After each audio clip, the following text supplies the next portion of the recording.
Perhana italialaista. No ihan jokainen sähköjohto sulanut. Koneen sähköt on sökönä. Mikä ei toimi.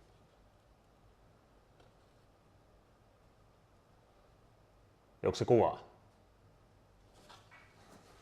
Onko osa 2 alkanut?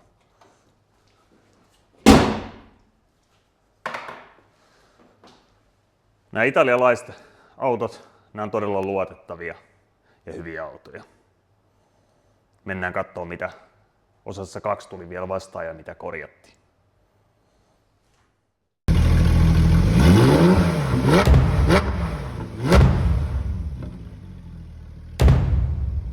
Lähdettiin toki sinne konepuolelle ihmettelee, koska lähinnä se, että olisiko pitänyt lähteä tekemään koneremppaa, niin lähdettiin katsoa mitä siellä koneessa oli.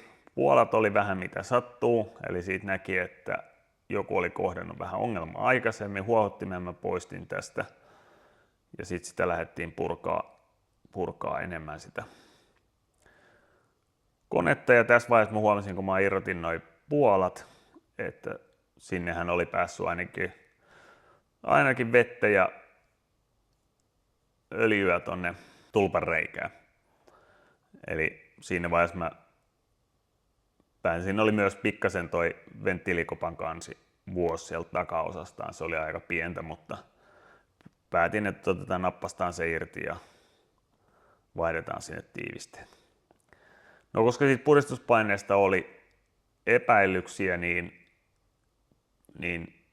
puristukset mitattiin ja mä sain siitä lukuja 12.4, 12.4, 12.4 ja 12.3, eli kaikki oli itse asiassa erinomaisessa kunnossa. Eli sille saattaa olla, että sille oli joskus jotain tehty, mutta ainakaan nyt ei mitään ongelmaa puristuspaineissa. Sitten sähköviko, Alfa Romeo. Hyvin tyypillinen kaikissa, ainakin hatchback Alfa Romeossa, voi olla, että on sedaninkin mallisissa. Pyyhkiä ei välttämättä toimi. Takaluukun avauspainike ei toimi. Voi olla jotain muitakin ihmeellisiä oireita. Lähdettiin purkaa takaluukun verhoilu, tarkistettiin noiden painikkeiden, että ne antaa oikeat signaalia, koska tässäkään ei siis takaluukku auennut kaukosäätimen napista. Se taisi olla niin, että se aukesi jokseenkin tuosta takaluukussa olevasta merkistä, siitähän painetaan, niin se aukeaa, niin kuin näin. Sieltähän löytyi heti, kun otti auki ton johtopaketin, joka menee tuonne takaluukulle, niin siellähän oli poikkinainen johto. Tämähän on hyvin tyypillistä. Ja sitten kun sitä purki vielä kokonaan sen, niin siellähän oli korjattu jo ennestään. Tässäkin on tuo liilajohto, se on aikaisemmin jo vaihdettu johto, siellä on murtuma, ruskeassa johdossa on murtuma. Ja käytännössä nämä toisi yksi johto oli kokonaan poikki ja 2 johdossa oli murtumat. Näihin löytyy korjaussarjoja, mutta mä vaihdoin vaan ne johdot, ne huonokuntoiset johdot, niin sen pätkän sieltä uusiin johtoihin.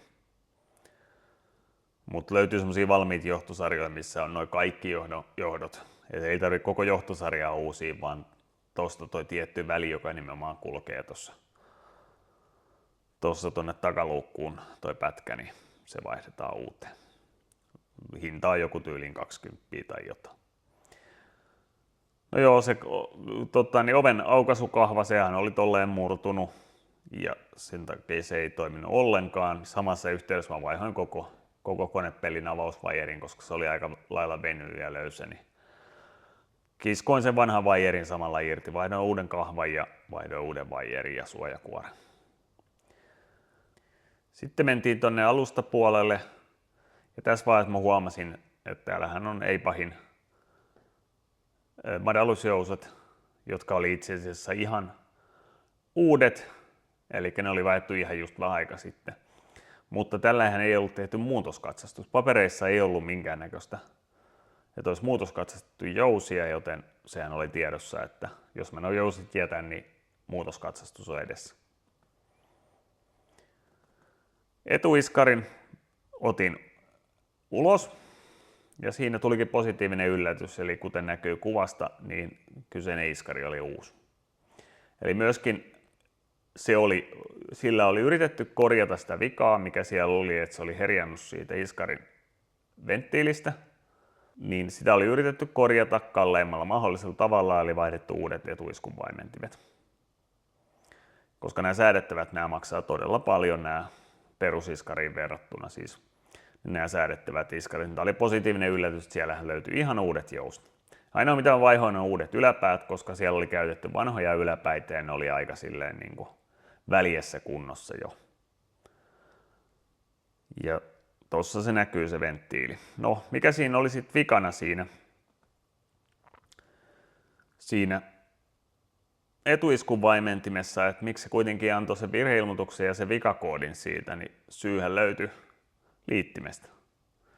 Se onneton, joka oli vaihtanut sen iskuvaimentimen uuteen, niin oli survonut sen liittimen niin, että se pinni oli mennyt ohi siitä tuon liittimen paikasta. Eli käytännössä toinen niistä pinneistä, kun mä ne mittasin, niin toisessa vaan oli signaali ja toinen oli ihan kuollut. Että ei ihme, että siellä on short circuit. Eli se vika oli hyvin helppo. Suoristin sen pinnin ja löin sen piuhan kiinni. No, alustassahan oli toinenkin vika. Eli se oli se korin kiihtyvyysanturi, joka on tuossa edessä.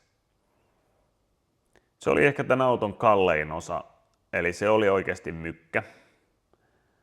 Ja se ei ole korjattavissa. Mä siivosin koko paikan, missä tämä oli, koska se oli hyvin likainen toi koko kouru.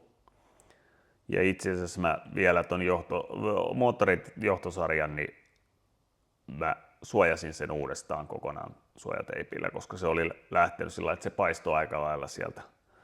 Se ei nyt ollut se ongelma, vaan se nimenomaan se kiihtyvyysanturi, mikä tuossa on, niin se oli. Ja sen hinta oli aika reilu tommoseksi anturiksi, niin jos se nyt ihan väärin muista, niin noin jotain 300. Ja nimenomaan nämä liittyy siihen säätyvään alustaan voin kiihtyvyysanturit, eli tavallaan se tunnistaa sen korin niin kuin asennon niille ja sitten se säätää sitä iskuvaimennusta. Eli siinä oli ne viat, mitkä aiheutti sen, että se alusta oli vikatilassa. Ja käytännössä silloin, kun se alusta on vikatilassa, niin se lyö ne tavallaan siihen niin kuin kovimpaan mahdolliseen asentoon ja jättää ne siihen. No, sitten lyötiin kaikki oikeastaan takaisin, eli sinne tuli uudet yläpäät, muuten se etuiskun vaimentimet lyötiin jousten kanssa niin sellaisenaan takaisin. Sitten palattiin tähän itse moottoriin, kun oltiin saatu osia, eli sieltä tuli aika läjä erinäköisiä tarpeellisia osia ja sitten oli vähemmän tarpeellisia osia. Ja siellä nyt näkyy toi avausvaieri, siellä on toi Venakopan tiivisteet, siellä on multiäärissuodatin, siellä on ne yläpäät, siellä oli muutama sisustanosa, mitkä halusin uusia. Ja siellä oli kaikki nuo sisäluokasuojien muovit sekä pohjamuovit uudet ja sitten kaikki kiinnikkeet sekä pohjamuoveihin ja nuo korikiinnikkeet, koska siellä oli aika lailla joku käyttänyt Rautakaupan itse porautuvaa. Koska ne vain alkuperäiset kiinnikkeet oli mennyt rikki, niin sehän nyt ei mulle käy. Niin kaikki tilattiin uudet. Eli sitten jatkettiin sen moottorin kanssa. Tuossa oli venakoppa auki, kaikki näytti hyvältä. Multiäärihan näkyy tuossa.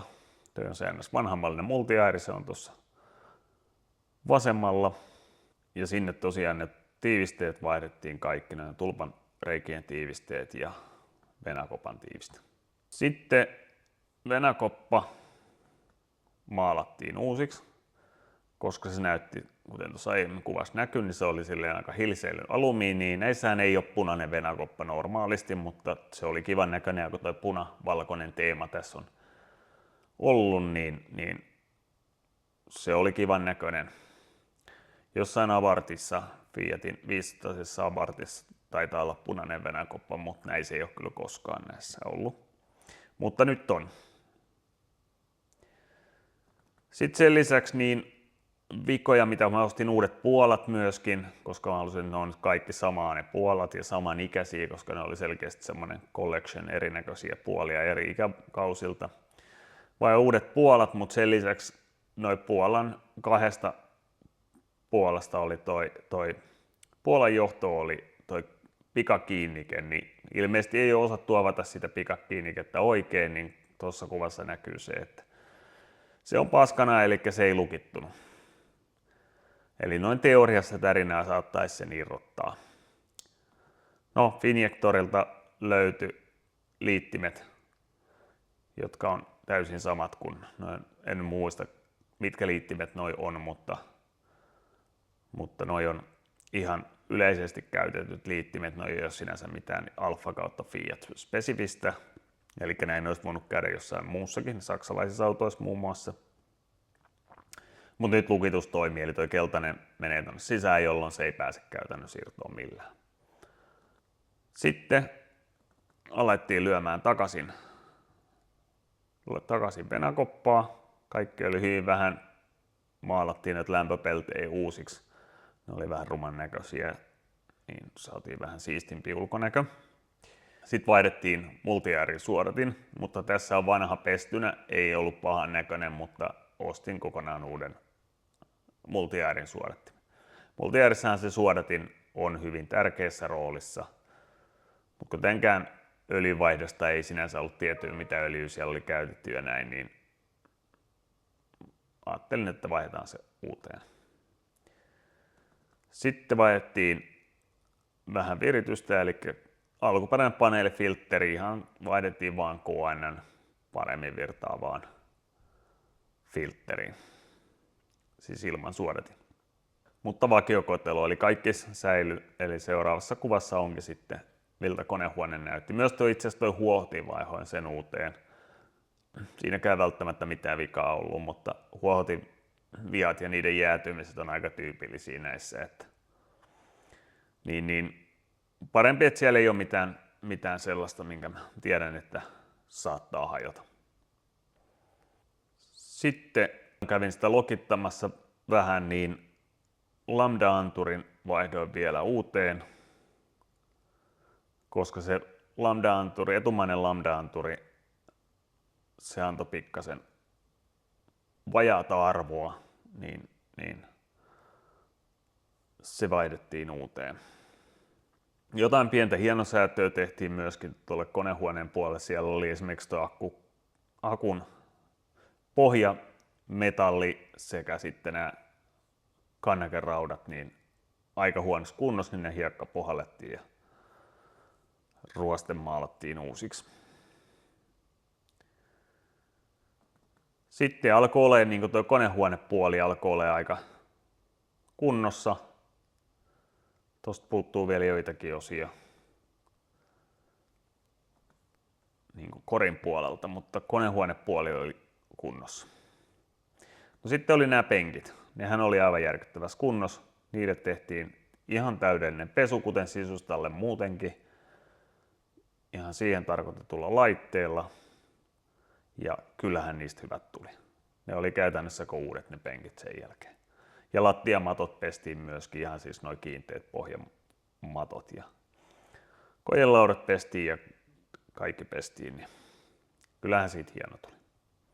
Etuvalot, samanlainen kiilotettiin.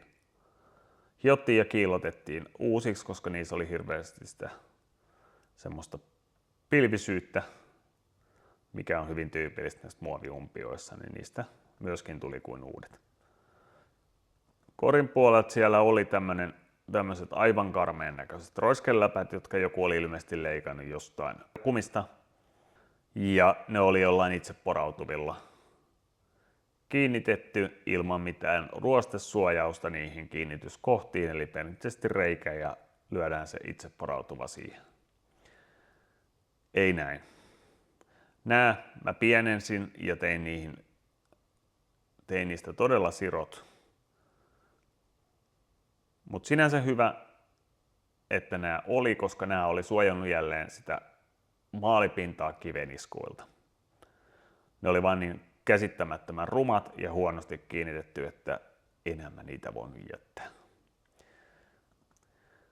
Takakonttiin jouduttiin myös vähän purkaa, eli otettiin puskurit irti, koska mä halusin korjata noin sisälokasuojien noin muovit, mitkä oli halkeillut.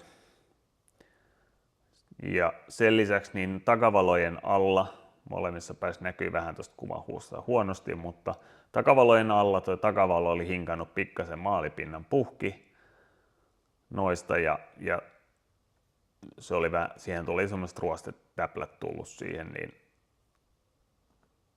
samassa yhteydessä niin mä maalasin kokonaan noin uusiksi noin takakontin reunukset. Ja tosiaan toinen takavalohan vaihtui samassa yhteydessä. Sitten nämä helmat tuossa nyt näkyy läheltä se, että mikä oli se lähtötilanne. Eli tässä oli jotain mystistä ilmeisesti ruostesuojamaalia tai jotain. Tuosta mä oon vähän jo hionnut, siinä oli, siis alla oli jotain tämmöistä mustaa mömmöä. En tiedä mitä se oli, enkä tiedä myöskään mitä toi päällä oleva tommonen mattamainen. Se oli vähän semmoista pölyävää valkoista maalia ja tolleen teippi saumalla tehtynä. Ja sitten kuten näkyy tuossa kuvassa vielä, niin etulokasuojan ja ton helmopellin välissä, niin sinne oli myöskin sama juttu, sinne pääsee kiviin herkästi, ne hinkkaa sen maalipinnan puhki ja se lähtee ruostua sieltä.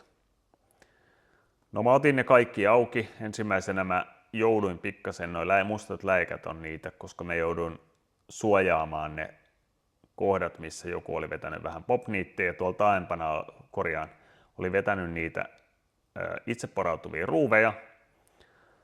Niin ne on noin läntit tuolla, niin sisälokasuojat, jotka oli rikkoutunut, niin oli kiinnitetty itse porautuvilla. Niin sinne oli tehty reikiä suojaamattomina.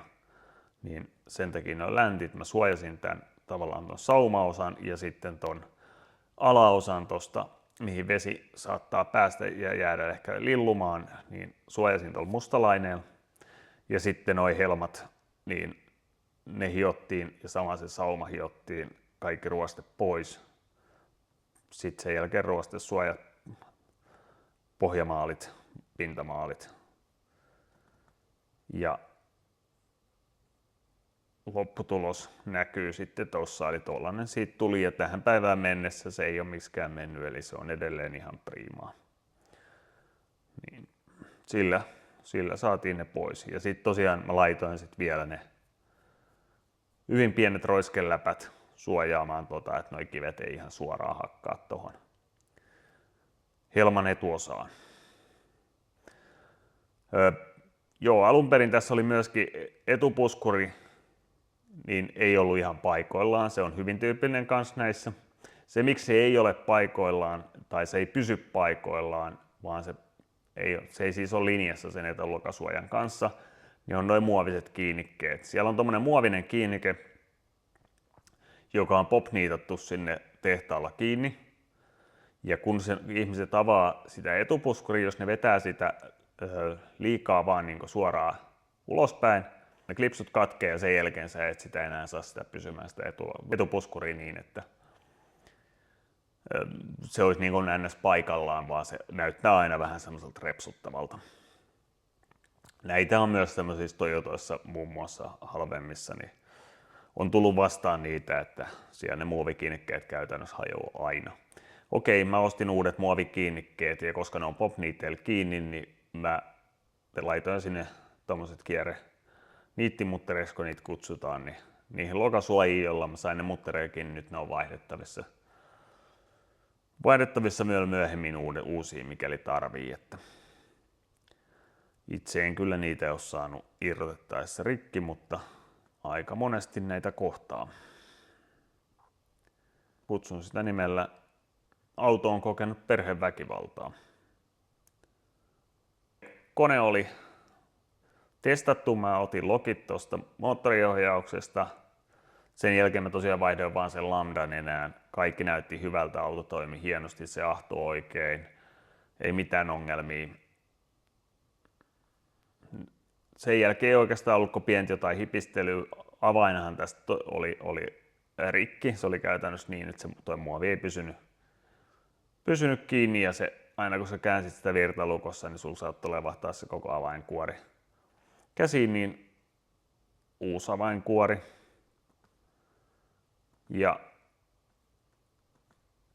sitten uudet matot, jotka oli siinä mielessä noissa normaalisti Alfa Romeo-tekstinä on siis orkkismatot myöskin, mutta niitä myytiin myöskin tuollaisella punaisella mitotekstillä, niin se sopi tähän tyyliin hyvin. Ja tässä näkyy vielä ne vanhat matot, eli siinä on tuo pyöreä Alfa Romeo-logo, niin halusin ne punaiset matot ja sitten niitä ei tässä ole siis paikallaan vielä. Sitten mä vaihoin lisäksi noihin on saanut tommosia niin sanottuja sportpolkimia, jotka on tommoista alumiinipintaista. Ne kumit oli aika kulunut, niin mä vaihdoin tommoset sportpolkimet. Ne on siis ihan OEM Alfan tuote, jota sai lisävarusteena, mutta tässä nyt ainakaan ei sellaisia ollut, mutta nyt on.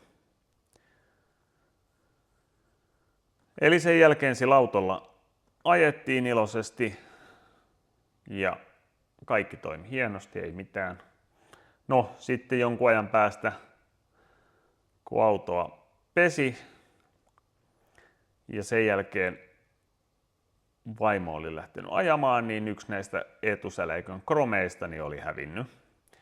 Ja siinähän nyt oli syynä sitten, että siinähän oli tuo kromin klipsi. Se aikaisemmin kun mä olin pessy, mä huomasin, että se on vähän huonosti kiinni, niin se oli nyt tippunut, koska siinä oli se klipsi mennyt rikki.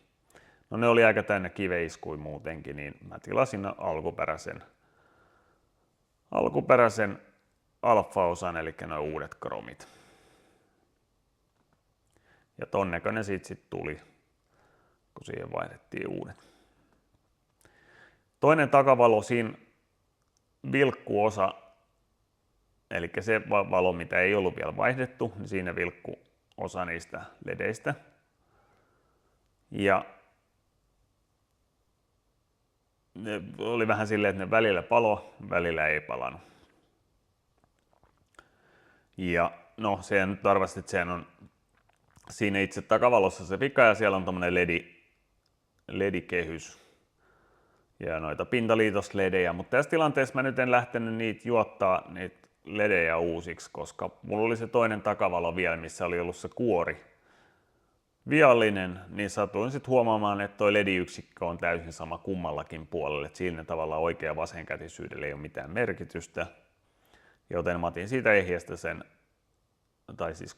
mä otin siitä ulkoisesti viottuneesta niin takavalosta pelkästään ton LED-kehyksen sieltä sisältä ja laitoin sen tohon ja se on tähän päivään mennessä toiminut täysin.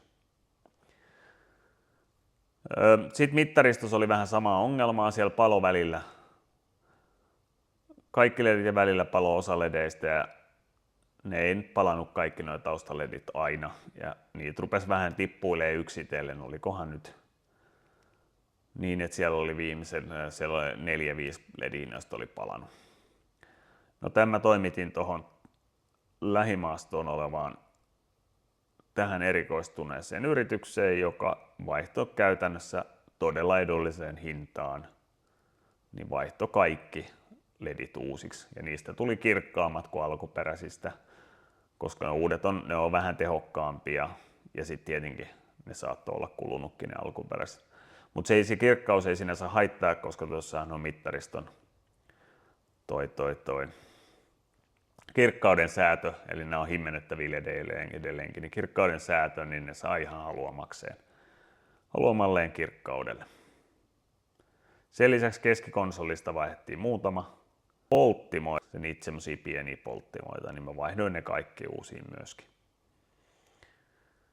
Sitten vähän tuninkia, eli vaan sen takia, että ahdot pysyy ja näin, niin vaihdettiin toi GFP, noita mä oon käyttänyt jokaisessa autossa, niin, eli Go Fast Pitchin, australialainen hyvä tuote, saa Futuresilta, niin toi DV-valve, eli Divirtel-valve, joka on siis siinä ahtimen kyljessä, se orkkis on semmoinen muovinen rimpula, ne ajan myötä vähän tuppaa hajoamaan, ja sitten se sen jälkeen alkaa yleensä antamaan vikakoodia, että se ei niinku saavuta sitä ahtoa, mikä se niinku targetti on.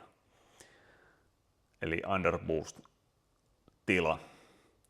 Niin tämä korvaa käytännössä sen kokonaan sen muovisen hässäkkään, ainoastaan tuo alaosan servoi tulee vakiosta, mutta tuo itse venttiili niin korvautuu metallisella ja tuo on kokonaan metallinen osa alumiinista. Että sieltä tulee uudet tiivisteet ja kaikki, se on hetkenvaihto ja sen jälkeen ainakaan oli ahtoa ei tuu. Jos esimerkiksi virittää moottoria ja lisätään ahtopainetta, niin siinä yhteydessä niin se on hyvä tehdä. Siitä ei ole varmuutta, että se orkkis kestää sitä. Hyvä tuote.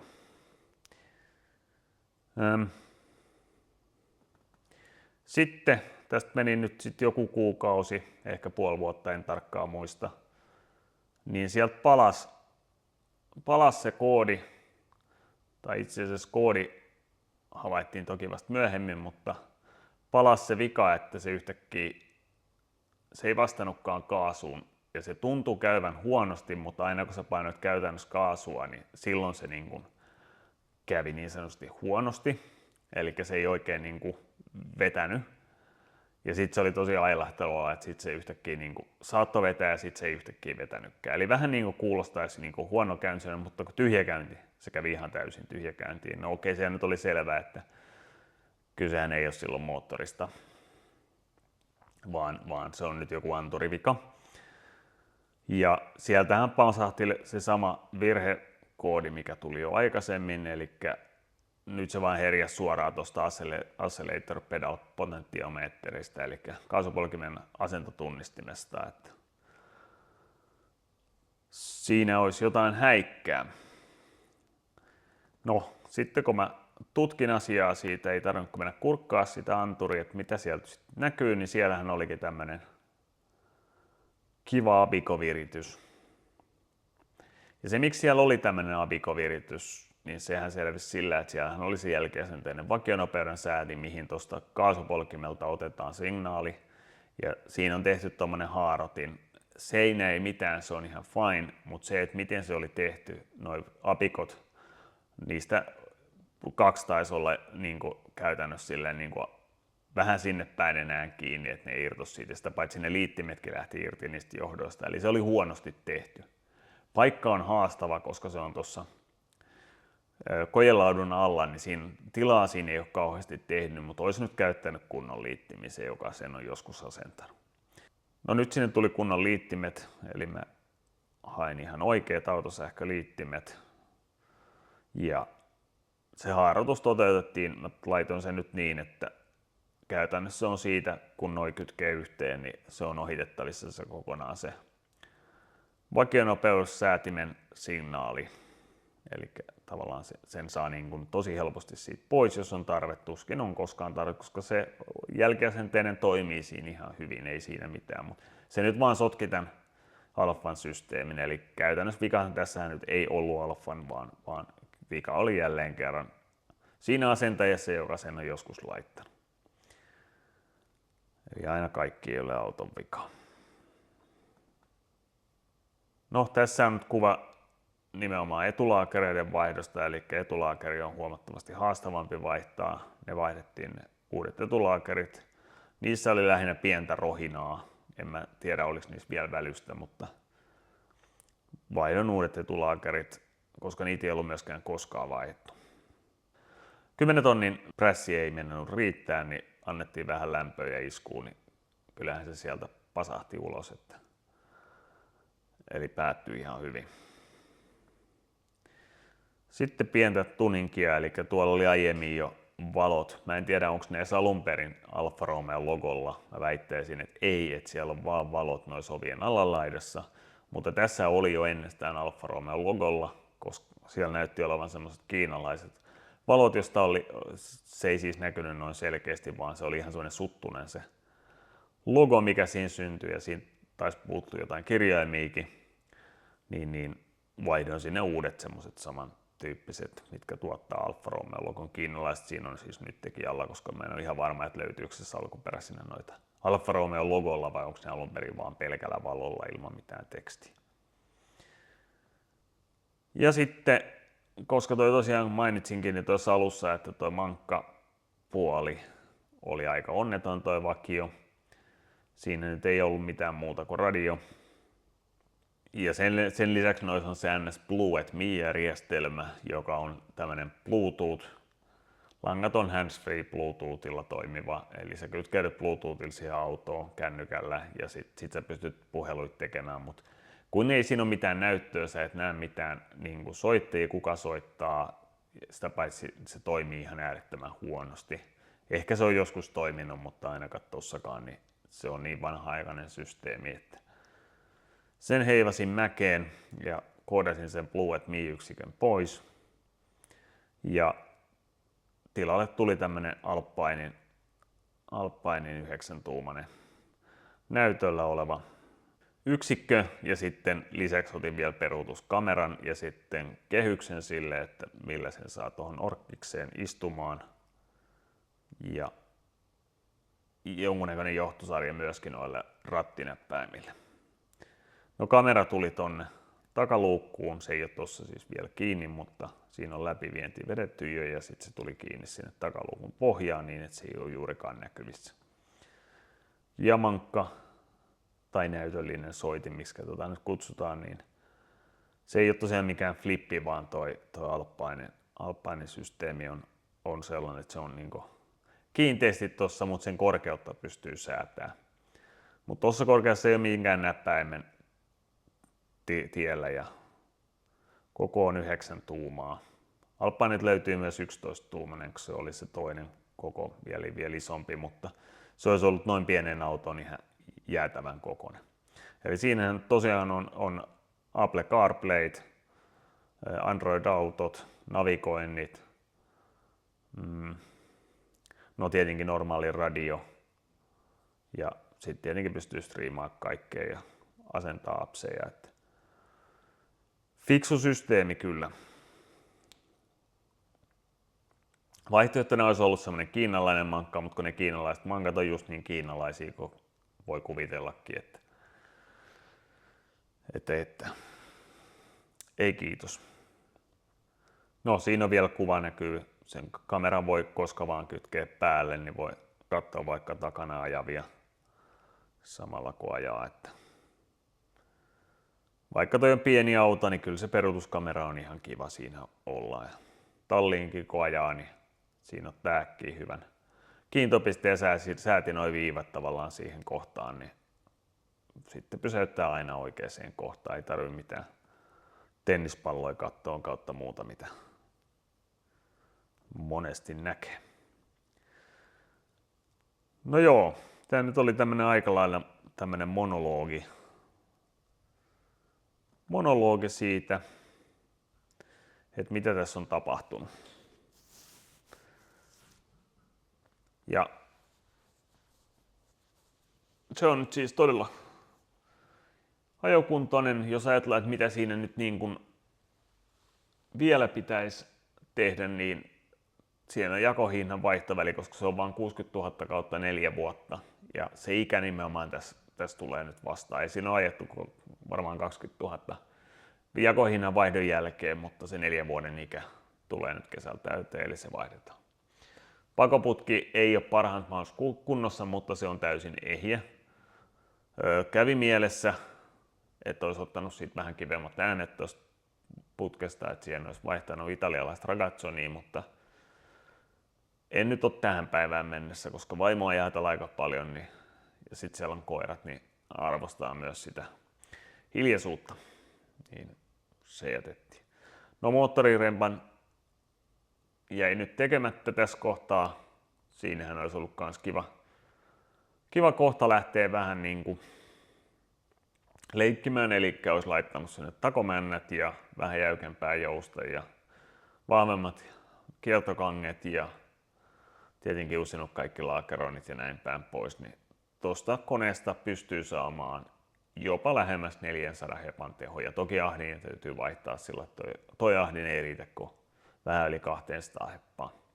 Se mikä unohtui mainita, niin alustan muutoskatsastushan tehtiin sitten heti sen jälkeen, kun toi oli otettu ajoon. Se oli siis seisonnassa sen aikaa, kun sitä korjattiin, tai mä korjasin sitä. Ja muutoskatsastuksessa vaaditaan alustalle tietenkin se, että se on hyväksytty alusta niin kuin Eipahi on. Ja sitten vaihdetaan pyörän suuntauslaput, mikä muutenkin piti tehdä, koska tässä oli pyörän suuntaus ihan vinksin vonksin. Eli se, joka on viimeksi siellä asentanut, ei ole tehnyt pyörän suuntausta. Uudet renkaat tuli tästä mieleen niin uusimaan. Sekä kesärenkaat, siihen tuli Pirellin Powergridit kesärenkaiksi. Hyvät tuommoiset perus kesärenkaat ja talvirenkaaksi tuli Nokian R5 kitkat. Ja joo, rengaskulut on aika merkittävässä osassa toki käytetyssä autossa, että vaikka niitä myydään niin kuin OK-renkailla, niin yleensä ne on ihan kelvottomat. Sekä talvirenkaat että kesärenkaat oli käytännössä. Kesärenkaat oli tuhottu nimenomaan sillä, että siinä oli pyöränkulmat ollut ketuillaan ja ne oli kulunut sisäreunastaan käytännössä ihan kankailla. Talvirenkaat muuten vaan oli liian iäkkäät ja niissä oli nastot, että nastoja ei meillä tueta. Mutta kierretään ja katsotaan läpi vielä sekä tuosta auton kori että konehuone.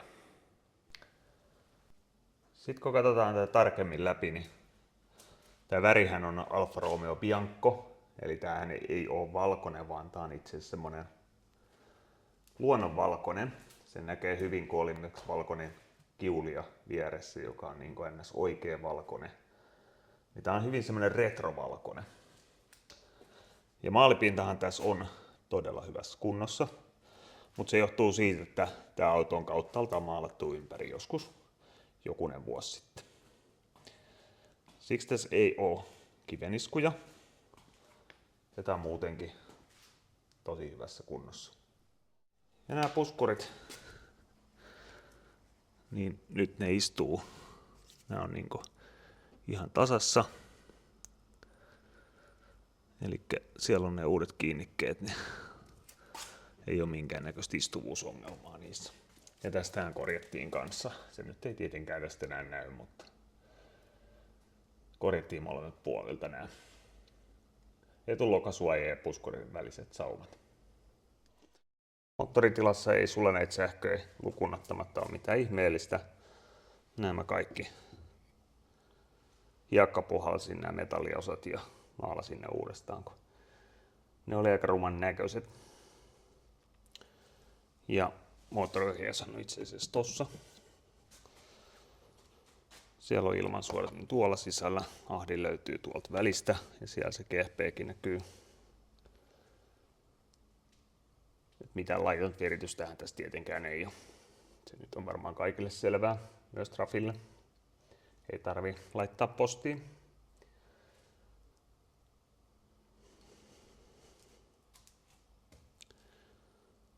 Että näin. Ei tällaista tällä kertaa tämän auton historiasta ja siitä tehtyistä korjauksista.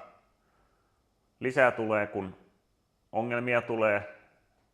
Se on odotettavissa, että yli 10 vuotta vanhassa autossa niin jotain tulee. Ei mitään kallista, nämä on hyvin edullisia. Varmasti muuta materiaalia tulee kans autoista.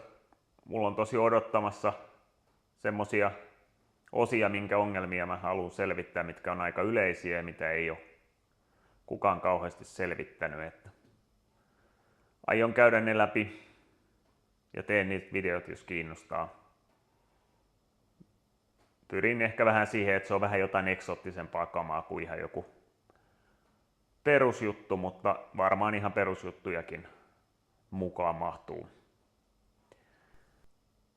Tästä autosta on sanottava vielä se, että kun tämä on tämmöinen kiva pieni söpö, niin on ollut huomattavissa myöskin, että kanssaihmisissä nämä aiheuttaa hymyä, ja mikä on sen parempaa, kun tuottaa myös muille ihmisille hymyä ja mukavaa fiilistä sen lisäksi, että itse tykkää.